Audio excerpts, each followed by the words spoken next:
এই হচ্ছে AGT Live 24/7। This is AGT Live 24/7.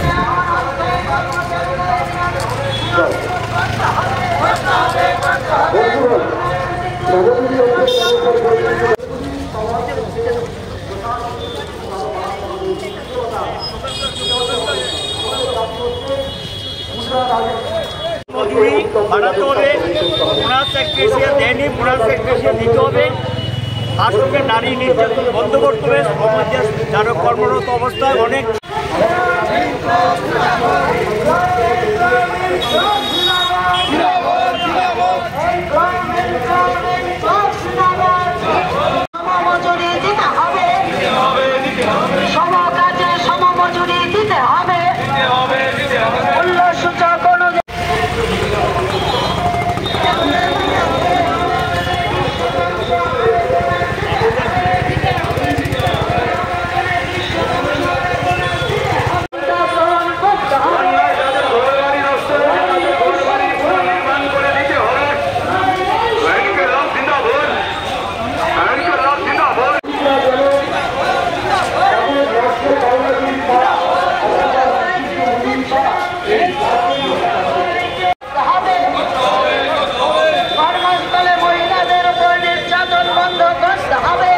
নষ্ট হয়েছে, তাদের কৃষক পুনর্বাসন দিতে হবে।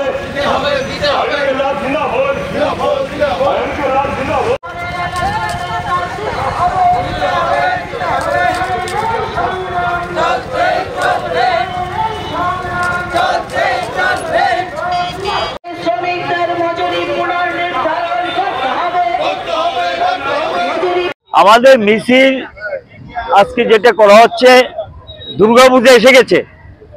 রাজ্যের অধিকাংশ জায়গায় বোনাস যারা পায়, বোনাসের আইন, এটা কিন্তু আইন অনুযায়ী তারা বোনাস পায়নি। এক্সগ্রেসিয়া যারা পায় সেটাও পায়নি। কিছু শ্রম দপ্তরে মিটিং হয়েছে, কিন্তু অনেক ক্ষেত্রে ফয়সালা হয়নি। দু একটা ক্ষেত্রে ফয়সালা হয়েছে। ফয়সালা হওয়ার পরও তদারকির অভাবে এবং এক্সগ্রেসিয়া এবং বোনাস থেকে বঞ্চিত হয়। রাজ্য সরকার যেটা ঘোষণা করেছে এক্সগ্রেসিয়া, এটা কিচ্ছুই না। জিনিসের দাম বাড়ছে আর এক্সগ্রেসিয়া আগের জায়গায় দাঁড়িয়ে আছে। এটা প্রতিবাদে একটা লোকে আমাদের। দ্বিতীয় লোকে বন্যায় ক্ষতিগ্রস্ত শ্রমজীবীরা, তাদের বাড়িঘর পুনর্নির্মাণ এবং তার সঙ্গে দেখা যায় পুনর্নির্মাণে কোনো হেলদোল নেই।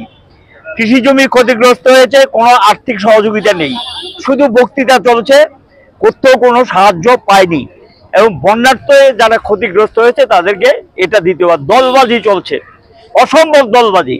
যারা বামপন্থী মনোভাবাপন্ন তারা ক্ষতিগ্রস্ত, কিন্তু তাদেরকে অর্থ বা টাকা পয়সা দিচ্ছে না এবং সেখানে তারা ক্ষতিপূরণ পাচ্ছে না।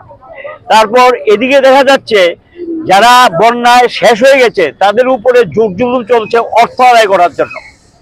অর্থ মানে বন্ধন ব্যাংক এই জাতীয় যারা আছে এবং ব্যাংকগুলো ঋণ আদায় করার জন্য চেষ্টা করছে। আমরা বলছি ঋণ আদায় স্থগিত রাখতে হবে। তৃতীয় যেটা, সমক্ষেত্রে মহিলাদের উপর নির্যাতন চলছে, তাদের সম্মান মর্যাদা হানি হচ্ছে এবং সেই মর্যাদা পাচ্ছে না। নারী নির্যাতন বেড়ে গেছে। এটার বিরুদ্ধে আমরা পরিষ্কারভাবে বলছি যে এটা চলবে না এবং এটা বন্ধ করতে হবে এবং শ্রমিকদের উপরে অত্যাচার বন্ধ করতে হবে। তারপর এখন পুজো এসছে, বাজার ফাঁকা, বন্যায় ক্ষতিগ্রস্ত, রেগার কাজ নেই, টুয়েবের কাজ নেই, পেমেন্ট নেই, কাজ করেছে পেমেন্ট পাচ্ছে না।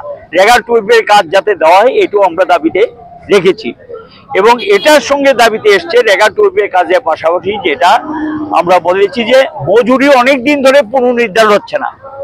নিয়ম হলো 6 মাস পর পর মূল্য সূচক অনুযায়ী মজুরি পুনর্নির্ধারণ করতে হয়, কিন্তু সেখানে মজুরি পুনর্নির্ধারণ করা হচ্ছে না। আমরা বলছি মজুরি পুনর্নির্ধারণ করতে হবে, এভাবে চলবে না। মজুরি পুনর্নির্ধারণের সমস্ত ব্যবস্থা করতে হবে, এই দাবি আমরা সরকারের কাছে আজকে জানাবো। শ্রম দপ্তরকে সক্রিয় ভূমিকা নিতে, ঘুমিয়ে আছে, কোনো হেলদোল নেই। রাজ্য সরকার ঘুমিয়ে আছে, শ্রম দপ্তর ঘুমিয়ে আছে। তার সঙ্গে আছে আইন শৃঙ্খলার চরম অবনতি, খুন খারাপি চলছে, নারী নির্যাতন চলছে, টাকা আদায়ের জুলুম চলছে, মোটর স্ট্যান্ডগুলোতে সিরিয়াস অবস্থা, মানে সেখানে চাঁদার জুলুম, তাদেরকে তোলাবাজি, এটা বেড়ে গেছে, অস্বাভাবিক বেড়ে গেছে তোলাবাজি। আমরা বলবো এটা অবিলম্বে বন্ধ করা হোক। এমনি তাদের কাজ নেই, খাদ্য নেই, তার মধ্যে তোলাবাজি, বেতনের অংশ নিয়ে নিচ্ছে, তোলাবাজি দিতে হবে। এবং যা পায় মজুরি তার অংশ নিচ্ছে।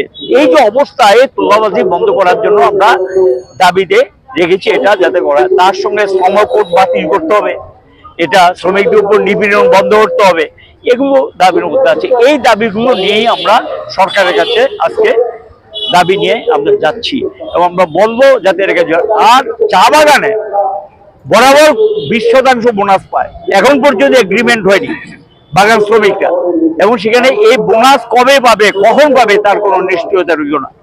এই অবস্থা চলছে, প্রভিডেন্ট ফান্ডে অর্থ পাচ্ছে না। এগুলো নিয়ে আমরা মূলত দাবি নিয়ে আজকের এই মিছিল এবং গণ ডেপুটেশন